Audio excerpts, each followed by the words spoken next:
All right, this is the video for taking the Arabic word for whale and turning it into a whale.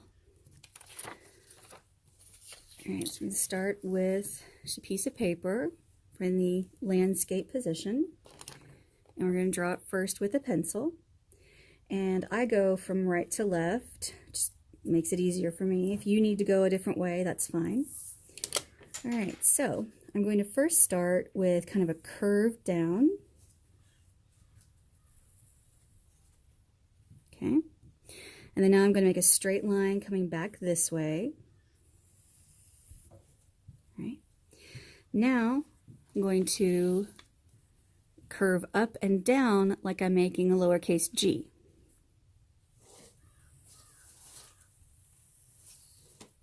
Okay. Now I'm going to come over slightly, leave a little bit of space, and I'm going to make a line straight down. And then I'm going to come straight over, but as I get over here, I'm going to curve up, kind of like I was making an upside down N. Oops, make that side a little bit higher, but that's okay. And then to finish off the word itself, I need two dots right up here. Okay, and so right now we have a close, as close as I can get anyway, to the actual Arabic word for whale, which, let me see if I can say this right. It's hoot. All right, you don't have to do that, but anyway, once you get to this part, you can break out, oh, sorry, getting ahead of myself.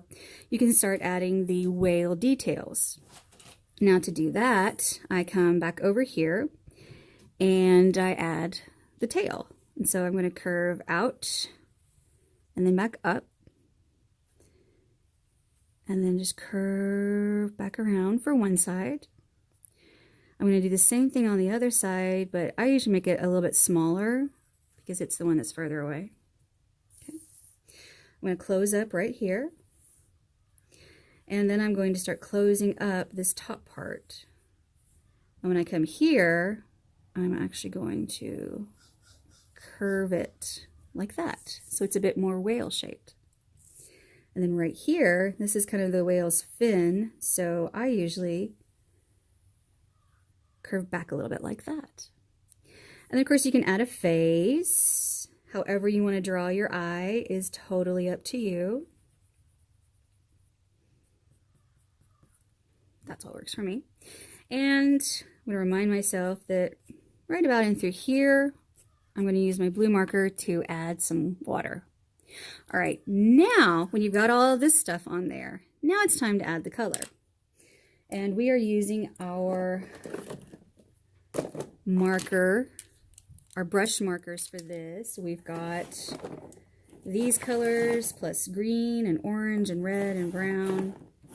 So however you want to do it. I recommend taking one of the darker colors and outlining the whale, and then letting the kids just color it in. You can walk them through this part, or you can just let them go. But in the end, you'll get a lovely colored in whale.